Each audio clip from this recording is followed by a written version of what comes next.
আমার উট তালাশ করার জন্য আমি আপনার বাড়ির ছাদের উপরে আসার কারণে আমি যদি আহাম্মক হই, বেয়াকুফ হই, বাদশা ইব্রাহিম এই রাজ সিংহাসনের মধ্যে বসে, আরাম আয়েশের মধ্যে বসে, প্রভাব প্রতিপত্তি, মান সম্মান, বংশীয় মর্যাদার মধ্যে তুমি লিপ্ত থেকে, এই আলিশান দরবারের মধ্যে তুমি লিপ্ত থেকে কিভাবে আল্লাহকে পাইতে চাও? আল্লাহকে পাওয়া তো এত সোজা নয়। বলকের বাদশা ইব্রাহিম, তুমি যদি আল্লাহকে পেতে চাও, আল্লাহর নৈকট্য প্রাপ্ত বান্দা হতে চাও, তাহলে এই রাজ সিংহাসন ছেড়ে আল্লাহকে তালাশ করার জন্য জঙ্গলার মধ্যে চলে যেতে হবে। রাজ সিংহাসনের মধ্যে বসে আল্লাহকে পাওয়া সম্ভব নয়। আল্লাহকে যদি পাইতে চাও, এই রাজ সিংহাসন ছেড়ে জঙ্গলার মধ্যে চলে যাও। বলকের বাদশা ইব্রাহিম ইবনে আদম রাহমাতুল্লাহ আলাইহি হঠাৎ তার চিন্তার ভিতরে পরিবর্তন চলে আসলো। আসলেই তো আমি যেই রাজ সিংহাসনের মধ্যে বসে, আমি এই চাকচিক্যময় দালানের মধ্যে বসে যেই আল্লাহকে পেতে চাই, যেই আল্লাহর নৈকট্য প্রাপ্ত বান্দা হতে চাই, ওই আল্লাহকে তো এই রাজ সিংহাসনের মধ্যে বসে পাওয়া সম্ভব নয়। এবার বলকের বাদশা ইব্রাহিম ইবনে আদম রাহমাতুল্লাহ আলাইহি ওই রাজ সিংহাসন ছেড়ে জঙ্গলার ভিতরে চলে গেছে। এবার বাদশা ইব্রাহিমের সমস্ত উজির নাজিরেরা চিন্তায় পড়ে গেল। আমাদের বাদশা, আমাদের সরদার ইব্রাহিম ইবনে আদম রাহমাতুল্লাহ আলাইহি, যার নেতৃত্বে আমরা এই রাজ্য পরিচালনা করতাম, আজকে বাদশার মাথা বুঝি খারাপ হয়ে গেছে, এই রাজ সিংহাসন ছেড়ে জঙ্গলায় চলে গেছে। খোঁজ নেওয়ার জন্য জঙ্গলার ভিতরে তার উজির নাজিরেরা চলে গেছে বাদশার অবস্থা দেখার জন্য। এমন কি চিন্তা বাদশার মাথার ভিতরে আসছে, যেই চিন্তার কারণে বাদশাহী রাজ সিংহাসন ছেড়ে জঙ্গলায় চলে গেল, তার অবস্থান দেখার জন্য তার উজির নাজিরেরা জঙ্গলায় চলে গেল। জঙ্গলায় যাওয়ার পর এবার খোঁজ করতেছে কোথায় বাদশা ইব্রাহিম ইবনে আদম। হঠাৎ করে তাকিয়ে দেখে নদীর কিনারায় বসে বাদশা ইব্রাহিম ইবনে আদম রাহমাতুল্লাহ আলাইহি হাতের ভিতরে একটি লোহার সুই নিয়ে কি কাজ করতেছে। উজির নাজিরা গিয়ে জিজ্ঞাসা করে, বাদশা ইব্রাহিম, রাজ সিংহাসন ছেড়ে আপনি এই জঙ্গলার ভিতরে চলে আসছেন, লোহার সুই নিয়ে কাজ করতেছে। হঠাৎ করে তার উজির নাজিরা তার দরবারে উপস্থিত হয়ে যায়। বাদশা ইব্রাহিম, এমন কি বাদশাহী আপনি পাইছেন, যেই বাদশাহী পাওয়ার পরে রাজ সিংহাসনের বলকের বাদশাহী ছেড়ে এই জঙ্গলার ভিতরে চলে আসছেন, এমন কোন বাদশাহী আপনি পেয়েছেন, আমরা একটু দেখতে চাই। এবার বাদশা ইব্রাহিম ইবনে আদম রাহমাতুল্লাহ আলাইহি বলেন, ও আমার উজির নাজিরেরা, বলকের মতো সাম্রাজ্যের বাদশাহী আমি ছেড়ে দিয়ে এই জঙ্গলার ভিতরে ছুটে আসছি, আমি কেমন বাদশাহী পাইছি জানতে চাও? বলে, হ্যাঁ জানতে চাই। বলে, কেমন বাদশাহী পাইছি জানো? এই কথা বলার পরে বাদশা ইব্রাহিম ইবনে আদম রাহমাতুল্লাহ আলাইহি নিজের হাত থেকে ওই লোহার সুইটা নদীর ভিতরে, সমুদ্রের ভিতরে ফেলে দেয়। এবার বলকের বাদশা ইব্রাহিম ডাক দিয়ে বলে, ও সমুদ্রের মাছ, আমার হাতের সেই লোহার সুইটা নদীর ভিতরে ফালাইয়া দিছি, আমার সেই সুইটা এনে দাও। এবার নদীর সমস্ত মাছগুলো তাদের মুখের করে এক একটা করে স্বর্ণের সুই নিয়ে নদীর কিনারায় চলে আসছে। সুবহানাল্লাহ। বাদশা ইব্রাহিম বলেন, আমার তো লোহার সুই ছিল, স্বর্ণের সুই তো আমার নয়, আমার লোহার সুইটা এনে দাও। এবার একটা মাছ তার মুখে করে তার সেই লোহার সুইটা নিয়ে আসে। তার উজির নাজিরেরা এই অবস্থা দেখার পরে বলে, বাদশা ইব্রাহিম, আমরা বুঝতে পারছি, বুঝতে আর বাকি নাই, দুনিয়ার বাদশাহী রাজ সিংহাসন বলকের বাদশাহী সাইরা আপনি এমন বাদশাহী পাইছেন, যেই বাদশাহীর সামনে দুনিয়ার আর কোনো বাদশাহী চলে না। সুবহানাল্লাহ। আমি যে কথা বুঝাইতে চাইছিলাম, ভাইরা আমার, বন্ধুরা আমার, আজকে দুনিয়ার পিছনে আমরা আসার পর দুনিয়ার টাকা পয়সার পিছনে পাগল হয়ে গেছি, দুনিয়ার ক্ষমতার পিছনে পাগল হয়ে গেছি, আবার আল্লাহর নৈকট্য প্রাপ্ত বান্দাও হতে চাই। আল্লাহ বলেন, না রে বান্দা না, দুনিয়ার আরাম আয়েশের ভিতরে থাইকা আমি আল্লাহকে পাবা না। আমি আল্লাহকে যদি পাইতে চাও, এই শীতের রজনীতে যখন কম্বল মুড়ি দিয়া ঘুমিয়ে যাও, সকালবেলা যখন প্রচন্ড শীত, কার মনে চায় ওই শীত উপেক্ষা করে ঘুম থেকে জাগ্রত হইয়া ঠান্ডা পানি দিয়া উজু করে নামাজ পড়ার জন্য কারোরই মনে চায় না। ওরে বান্দা, ওই সময় যদি তুমি ওই প্রচন্ড শীত উপেক্ষা করার পর আমি আল্লাহর জন্য পাগল হয়ে যাইতে পারো, আমি আল্লাহর জন্য পাগল হওয়ার মতো পাগল হইতে পারো, এরপরে আমি আল্লাহকে একটা সিজদা দেওয়ার মতো সিজদা যদি দিতে পারো, আমি আল্লাহ তোমার জীবনের সব গুনাহ মাফ করে দিব। সুবহানাল্লাহ। ভাইরা আমার, টাকার পিছনে পাগল হয়ে গেছি। কত টাকা কামাই করবা? বাংলাদেশের 1 নম্বর ধনী ছিল, 1 নম্বর শিল্পপতি ছিল কিশোরগঞ্জের বাজিতপুরের জহুরুল হক।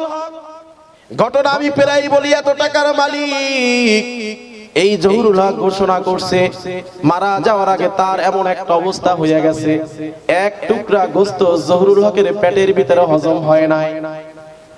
এই জহুরুল হক মারা যাওয়ার আগে ঘোষণা করছে। কি ঘোষণা করছে শুনবেন? এই জহুরুল হক আগে কত টাকার মালিক ছিলেন শুনেন। যারা ঢাকা চিনেন, আফতাবনগর, বনশ্রী চিনেন, বর্তমানে গুলশান, বনানী, বসুন্ধরার চাইতে উন্নত হচ্ছে আফতাবনগর হইতেছে। এই আফতাবনগর, বনশ্রী, পুরা জহুরুল ইসলাম সিটি যার মালিক ছিলেন জহুরুল ইসলাম। এই জহুরুল ইসলাম এত টাকার মালিক, এই জহুরুল ইসলাম ঘোষণা করছিল গোটা বাংলাদেশের মানুষ দুর্ভিক্ষ যদি দেখা দেয়, কারো কাছে কোনো টাকা নাই, পয়সা নাই, এমন অবস্থায় গোটা বাংলাদেশের মানুষ যদি আমি জহুরুল ইসলামের টাকায় চলতে হয়, 2-4 বছর আমি জহুরুল ইসলামের টাকায় চলতে পারবে, নিজেদের কোনো টাকার দরকার হবে না। এত টাকার মালিক, হাজার হাজার কোটি টাকার মালিক। জহুরুল হক মারা যাওয়ার আগে এক টুকরা গোশত তাদের পেটের ভিতরে হজম হয় নাই। জহুরুল ইসলাম ঘোষণা করছে, গোটা দুনিয়ার ডাক্তার, আমি জহুরুল ইসলামের পেটের ভিতরে যদি এক টুকরা গোশত হজম করে দিতে পারো, আমি আমার সমস্ত সম্পত্তির অর্ধেক তোমাদেরকে লিখে দিব।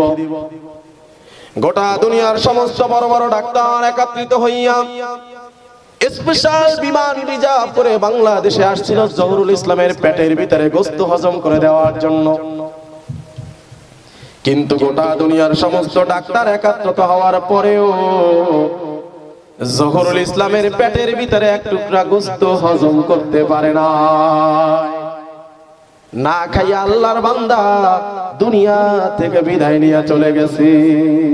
ওরে বন্ধু, বোঝা গেল টাকা পয়সা থাকলেই মানুষ খাইতে পারে না, ঠিক না বেঠিক? জোরে কর। টাকা পয়সা যদি মানুষকে খাওয়াইতে পারত, টাকা পয়সা যদি মানুষকে বাঁচাইতে পারত, এই বাংলাদেশের 1 নম্বর ধনী, 1 নম্বর শিল্পপতি জহুরুল ইসলাম না খাইয়া মারা যাওয়ার দরকার ছিল না। টাকা পয়সাই তাকে খাওয়াইয়া বাঁচাইয়া রাখতে পারত। টাকা পয়সা যদি মানুষকে বাঁচাইয়া রাখতে পারত, তাইলে বাংলাদেশের 1 নম্বর ধনী জহুরুল ইসলাম টাকা পয়সা দিয়েই বাইচা থাকতে পারত। প্রমাণ কি হইছে বন্ধু জানেন? টাকা পয়সা মানুষকে খাওয়াইতে পারে না, ঠিক না বেঠিক? আজকে টাকার জন্য পাগল, ক্ষমতার জন্য পাগল। আপনি কত ক্ষমতার মালিক হইছেন, ফেরাউনের চাইতে বেশি হন নাই। ফেরাউন কত ক্ষমতার অধিকারী ছিলেন জানেন? ফেরাউন যদি বলতো, ও নীল দরিয়ার পানি ডানে যাও, নীল দরিয়ার পানি ডানে চলে যাইতো। ফেরাউন যদি বলতো নীল দরিয়ার পানি বামে যাও, নীল দরিয়ার পানি বামে চলে যাইতো। আপনার আমার কথার খালের পানি 1 ইঞ্চিও লড়বে না। অথচ ফেরাউন এত ক্ষমতাধর ব্যক্তি, বলছে, ফেরাউন বলছে নদীর পানি ডানে যাও, ডানে যায়, বলছে নদীর পানি বামে যাও, বামে যায়। এত ক্ষমতাধর আল্লাহ ফেরাউনকে দিছে, এই ফেরাউনের জীবনে একটু সর্দি ঠান্ডা পর্যন্ত লাগে না। আল্লাহ দেখাইছে নে ক্ষমতা কত দরকার। আল্লাহ সব ক্ষমতা দিছে, বাড়ির সামনে একটা গাছ আল্লাহ বানাই দিছে, ওই গাছের ফল কেউ যদি খাইতো, যেই অসুস্থতার নিয়াইতে খাইতো সুস্থ হয়ে যাইতো, এত ক্ষমতা। ফেরাউন টিকতে পারে নাই, নমরুদ টিকতে পারে নাই, আবু জাহাল উতবা সাহেবা টিকতে পারে নাই। পৃথিবীর সুররত্ন থেকে যুগে যুগে যুগে যুগে হক এবং বাতিলের লড়াই চলে আসছে। বাতিলরা ইসলামকে দুনিয়া থেকে নিভিয়ে দেওয়ার ষড়যন্ত্র কম করে নাই, টিকতে পারে নাই। যারা এই ষড়যন্ত্র করছে, আমার আল্লাহ ওদেরকে একটা ল্যাংড়া মশা দিয়ে দুনিয়া থেকে বিদায় করে দিছে। নমরুদকে আল্লাহ একটা ল্যাংড়া মশার কামড়ে আল্লাহ দুনিয়া থেকে বিদায় করে দিছে। তুমি কি ক্ষমতার অধিকারী হইলা? দাপট দেখাও। তোমার ক্ষমতা কতক্ষণ বন্ধু? চক্ষু দুইটা যখন বন্ধ হইয়া যাবে, তোমার সব ক্ষমতা পড়ে রবে। তোমার টাকা পয়সা, তোমার বিবি বাচ্চা, তোমার ধন দৌলত সব দুনিয়ায় পড়ে রবে। চক্ষু যেদিন চিরতরে বন্ধ হয়ে যাবে, ইচ্ছা করলে ওই চক্ষু আর তুমি মেলতে পারবা না। একটু মনকে বুঝান, ওরে মন, কোন দুনিয়ার জন্য পাগল হইলা? মারা যাওয়ার পরে যেই বিবির জন্য আজকে পাগল, যেই বিবির কথা মতো জীবন পরিচালনা করছেন, বিবির জন্য বৃদ্ধ পিতা মাতার সাথে সৎ ব্যবহারটুকু পর্যন্ত করতে পারেন না, বিবির প্ররোচনায় পড়ে অসুস্থ মা বাবার খেদমতটুকু আপনার কপালে জুটে না। এই বিবি আপনি মারা যাওয়ার পর সর্বপ্রথম বলবে, সন্তানদেরকে ডাক দিয়া বলবে, ও আমার সন্তান, ও আমার সন্তান, আমার স্বামী তোমার বাবা দুনিয়া থেকে বিদায় নিয়ে চলে গেছে। আমি মহিলা মানুষ, আমি তার লাশ পাহারা দিতে পারবো না। তোমার বাবার লাশ, তোমার ভাইয়ের লাশ ঘর থেকে নামাইয়া বাহিরে রেখে দাও।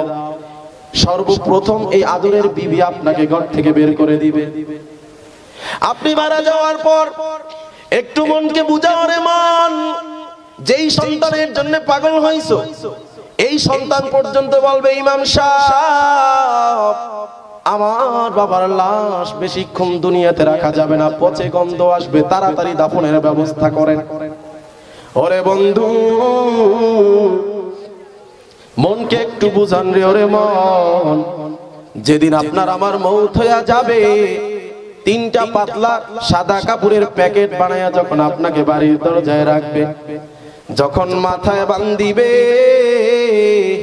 তখন কি মনে হইবে জানেন? আর জীবনে বসা যাবে না।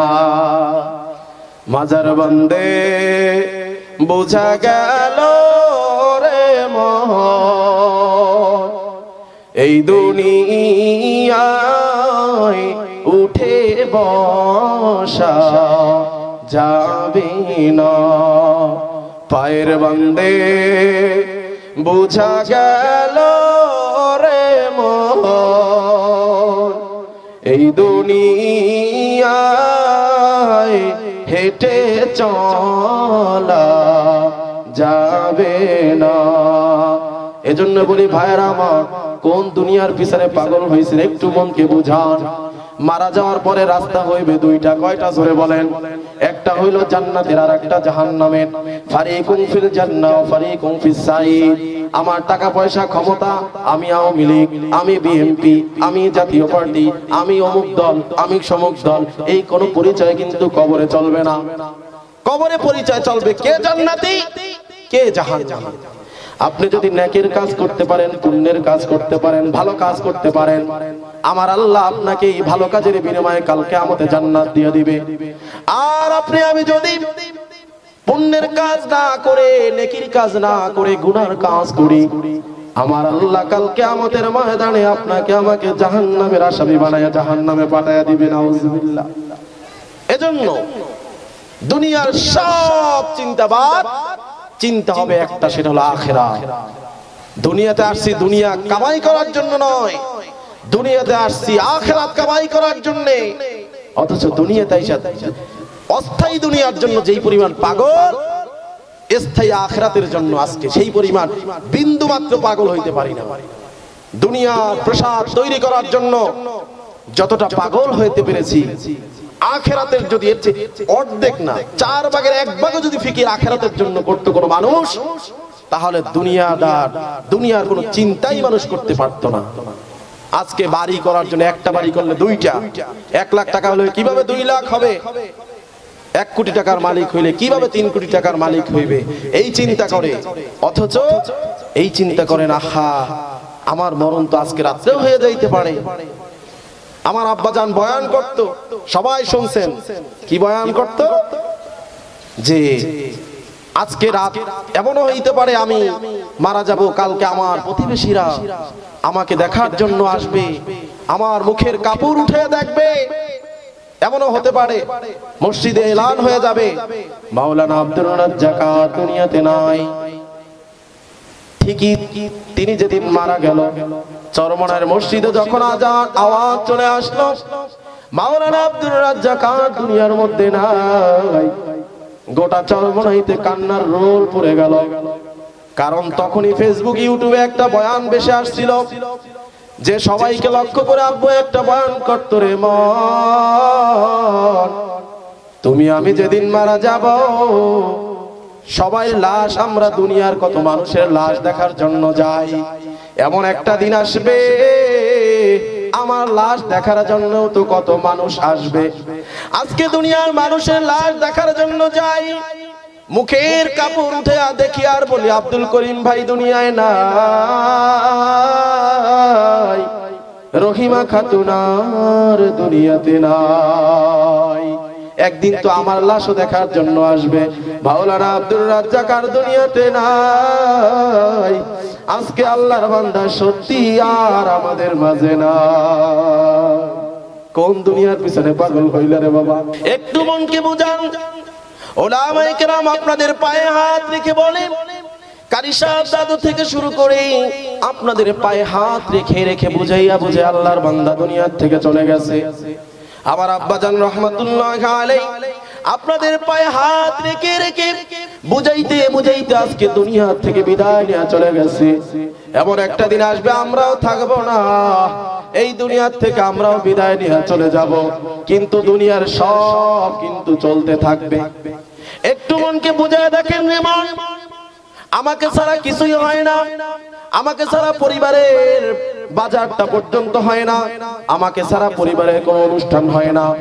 কিন্তু একটু মনকে বুঝাইছেন রে মন, আজকে যদি আপনি মারা যান, কালকে কিন্তু আপনার পরিবার ঠিকই চলবে, আপনার বিবি কিন্তু ঠিকই থাকবে, আর একজন স্বামীর সাথে বিবাহ বন্ধনে আবদ্ধ হইয়া তার সুখের সংসার সে সাজিয়া যাবে। কিন্তু কবরে আপনার আমার কি অবস্থাটা হবে, এই চিন্তাটুকু করবেন। আর এই চিন্তার জায়গা আঘাত দেওয়ার জন্যই হইল আজকের এই মাহফিলের আয়োজন।